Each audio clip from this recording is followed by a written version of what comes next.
Kenalin, 3 orang yang selalu jadi mimpi buruk para pembohong. Philip Houston, Michael Floyd, dan Susan Carnicero. Selama lebih dari 25 tahun, mereka bertugas di CIA buat satu hal yang sangat penting: mendeteksi kebohongan. Mereka bukan agen biasa. Mereka yang interogasi informan asing, mata-mata, sampai tersangka teroris kelas berat. Bukan cuma karena pengalaman, tapi karena metode mereka terbukti sangat ampuh. Tanpa alat canggih, tingkat akurasi mereka buat mendeteksi kebohongan bisa tembus 90%. Nah, di tahun 1996, CIA akhirnya ngebolehin metode ini dibocorin ke publik. Banyak lembaga yang merasakan ilmunya, mulai dari kepolisian, universitas, sampai perusahaan investasi Wall Street. Tenang aja, kamu juga bisa belajar teknik ini karena Phil, Michael, dan Susan nulis semua rahasianya di buku yang berjudul Spy the Lie. Para mantan anggota CIA menunjukkan Anda cara mendeteksi kebohongan. Mungkin selama ini kamu bingung, bos saya beneran mau kasih promosi atau cuma PHP sih? Pacarku beneran pergi sama temen atau ada agenda lain ya? Atau apa benar anakku nggak nyontek pas ujian tadi? Setelah nonton video ini, kamu bakal tahu jawabannya. Selamat datang di layar kertas, dan video ini akan membahas 4 jurus jitu anti pembohong ala CIA dari buku Spy the Lie. Jangan lupa nonton sampai habis ya, dijamin cara berpikirmu tidak akan sama lagi. Teknik pertama, Rule of 3. Ada salah kaprah yang banyak orang percaya. Katanya, kalau orang bohong pasti jadi gugup atau nggak berani tatap mata. Nyatanya, justru banyak pembohong kelas kakap yang kelihatannya santai banget. Yang sering malah orang jujur yang kelihatan gugup. Karena itu, CIA pakai pendekatan lain, Rule of 3 atau clustering. Intinya, jangan cuma lihat satu tanda. Cari 3 tanda aneh yang muncul dalam waktu 5 detik setelah kamu kasih pertanyaan. Kalau nemu 3 sinyal ini, kamu baru boleh curiga. Contoh nyata, di tahun 2003, CIA menginterogasi ilmuwan yang dicurigai terlibat program senjata kimia. Pas ditanya, dia langsung ngeles, bilang, "Kenapa saya dituduh?" Tanda pertama. Lalu, ketawa canggung, 2 tanda. Terus, ganti topik, ngebahas program kesehatan, 3 tanda. Setelah lihat 3 tanda ini, CIA pun cari tahu lebih dalam. Dan ternyata benar, dia terlibat dalam pembuatan senjata biologis. Kamu tentu bisa pakai teknik ini. Contoh, kamu mau tahu siapa yang ngambil es krimmu di kulkas. Tersangka pertama adalah adikmu. Untuk tahu dia jujur atau enggak, cukup kasih pertanyaan yang to the point. "Dek, kamu makan es krimku yang ada di kulkas ya?" Adikmu jawab, "Enggak kok." Dia jawabannya sambil ketawa. Mencurigakan sih, tapi kamu ingat ini cuma 1 tanda dan adikmu orangnya emang cengengesan. Sekarang kamu ke tersangka kedua, kakakmu. Pertanyaannya masih sama. "Kakak tadi ngambil es krimku ya?" Bukannya jawab, kakakmu malah sensi dan nanya balik, Loh, kok aku yang dituduh?" Pas jawab, tangannya nggak bisa diem mainin rambutnya. Setelah itu, dia malah ngalihin topik dan bilang, "Besok kan kamu ada ujian, kok nggak belajar?" 1 tanda berbanding dengan 3. Dari ini sudah terlihat kalau kakakmu lah yang bohong. Tapi karena butuh bukti, kamu pun bertanya ke ibu. Dan benar saja, kakakmu lah pelakunya. Kalau cuma 1 sinyal, mungkin dia gugup. Tapi ketika banyak sinyal yang muncul sekaligus, disitulah kamu harus waspada. Kedua, emosi adalah kunci. Orang jujur, emosinya sinkron sama apa yang dia ucapin. Orang bohong, kadang emosinya telat, atau malah gak muncul sama sekali. Misal, ada orang ngaku sedih, tapi ekspresinya datar kayak tembok. Atau, dia baru kelihatan emosional beberapa detik setelah ngomong. Berdasarkan riset Phil dan rekannya, emosi yang tulus munculnya itu spontan. Tapi, kalau emosinya palsu, butuh waktu untuk aktif. Teknik ini paling sering CIA pakai untuk mencium kebohongan dari tersangka yang pura-pura tidak bersalah. CIA pernah interogasi pemuda yang dicurigai terlibat pengeboman di Pakistan. Pas ditanya, ia langsung ngebantah, tapi mukanya flat. Baru beberapa detik kemudian, dia pura-pura sedih. Buat CIA, ini alarm besar. Dan benar aja, dia ternyata salah satu pelakunya. Kamu bisa pakai teknik ini buat tahu perasaan asli pacarmu. Contoh nih, kamu lupa hari anniversary, terus kamu nanya ke pacarmu, "Kamu beneran nggak marah?"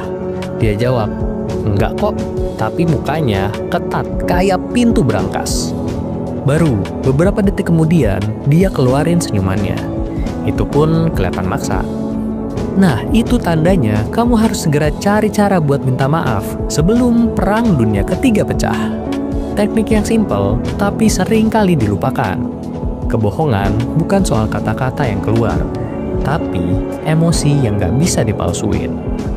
Teori ketiga, teori jangkar. Selama puluhan tahun berada dalam ruang interogasi, Phil, Michael, dan Susan nemuin satu pola yang sama di orang-orang yang suka bohong. Mereka selalu kasih jawaban yang terlalu detail, padahal nggak diminta. CIA menyebut mereka si jangkar. Selayaknya jangkar yang berfungsi sebagai pemberat, pembohong suka pakai cerita nggak nyambung supaya jawaban mereka terasa nyata. Kalau kata Phil Houston, semakin panjang ceritanya, semakin besar kemungkinan itu dibuat-buat. Teori jangkar terbukti ampuh pas CIA berhasil nangkap seorang mata-mata di Eropa. Awalnya, agen CIA cuma kasih pertanyaan simpel ke si terduga mata-mata. "Malam itu kamu ngapain?" Terus si mata-mata jawabnya, "Saya makan jam 7.15, bikin spaghetti homemade pakai saus tomat merek Barilla. Terus nonton dokumenter BBC tentang gunung api." Sekilas kedengarannya kayak jawaban bagus. Tapi kalau kamu cermati lagi, ada banyak detail yang gak relevan seperti spaghetti homemade, merek saus tomat, dan judul tontonannya. Dari sinilah kemudian kebohongannya terungkap. Setelah dengar ini, sekarang kamu mungkin sadar punya kenalan atau pernah ketemu sama orang modelan jangkar ini. Tipikal orang yang kalau ditanya, "Kenapa nggak jadi ketongkrongan kemarin?" Jawabnya malah panjang lebar kayak, "Gua nggak datang, soalnya habis hujan. Terus, ban mobil gua yang emang belum diganti 5 tahun itu bocor. Makanya, gua langsung mampir ke bengkel. Nah, karena gua lapar, akhirnya gua beli roti di sebelahnya. Nah, di situ gua ketemu teman SMA yang udah lama banget nggak ngobrol. Ya udah, akhirnya gua nyangkut di situ lama." Kalau sebelumnya kamu iya-iya aja, sekarang kamu jadi tahu kalau dia itu bisa aja bohong. Kebohongan sering datang dengan narasi yang rapi dan kaya warna. Tapi justru karena terlalu rapi, jatuhnya malah mencurigakan. Terakhir, teknik keempat, strategic silence. Dalam dunia interogasi, diam adalah senjata yang ampuh. Secara psikologi, manusia benci keheningan. Kita punya refleks untuk bicara agar memecah keheningan. Dalam keadaan normal saja, refleks ini akan muncul. Apalagi kalau orang sedang bohong. Mereka ngerasa nggak nyaman sama keheningan dan bakal berusaha terus ngomong buat nutup rasa bersalahnya. Pengalaman Phil Houston dan kedua rekannya nunjukin kalau kebanyakan pembohong nggak akan bisa diam. Mereka takut diam karena merasa mereka harus terus meyakinkan orang yang lagi nginterogasi. CIA kemudian menggunakan diam sebagai tekanan psikologis. Mereka menyebut teknik ini strategic silence. CIA pernah sukses pakai teknik ini di operasi besar rendition program di awal tahun 2000-an. Mereka tangkap satu tersangka di Pakistan. Tersangka itu awalnya ngeyel, bilang saya nggak tahu apa-apa. Agen CIA diam aja. Nggak ada yang reaksi, nggak ada yang nyatet. Suasana hening lumayan lama, hampir 20 detik. Si tersangka mulai gelisah, grogi, dan akhirnya tanpa dipancing, dia ngaku sendiri ketemu sama orang-orang yang jadi target CIA. Dari satu pengakuan kecil, jaringan besar berhasil dibongkar. Mungkin kamu bertanya-tanya, apa perlu diam sampai 20 detik? Tentu nggak harus se-ekstrim itu kalau untuk kita-kita. Misal nih, kamu mau tahu apakah rekan kerjamu bohong soal alasan dia telat kemarin? Kamu mulai dengan pertanyaan biasa. Kemarin kamu bilang telat karena macet ya? Terus dia jawab, "Iya, kemarin macet banget." Setelah itu, kamu cukup diam sekitar 3-5 detik. Kalau dia bohong, kemungkinan besar dia akan mulai gelisah dan nambahin jawabannya sendiri. Iya, kemarin macet banget, tapi karena gue telat berangkat. Kemarin gue telat bangun soalnya.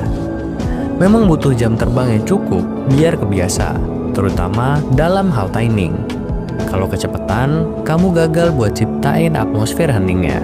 Tapi kalau kelamaan, kamu bakal dikira lagi ngelamun. Bisa karena biasa. Rule of Three, emosi, teori jangkar, dan strategic silence. Sekarang kamu udah punya bekal dasar buat deteksi kebohongan kayak agen CIA. Langkah selanjutnya adalah nerapin ilmunya dalam keseharianmu. Ingat, ini semua soal latihan. Makin sering kamu pakai, makin tajam instingmu. Kalau kamu pengen dalemin lagi, tentu kamu bisa baca Spy the Lie, para mantan anggota CIA menunjukkan Anda cara mendeteksi kebohongan. Banyak contoh seru lainnya yang gak sempat dibahas di video ini yang bisa kamu temukan di buku. Kalau video ini membantu, jangan lupa like dan share ke teman-temanmu yang mungkin membutuhkan. Terima kasih sudah menonton dan sampai bertemu lagi di episode selanjutnya.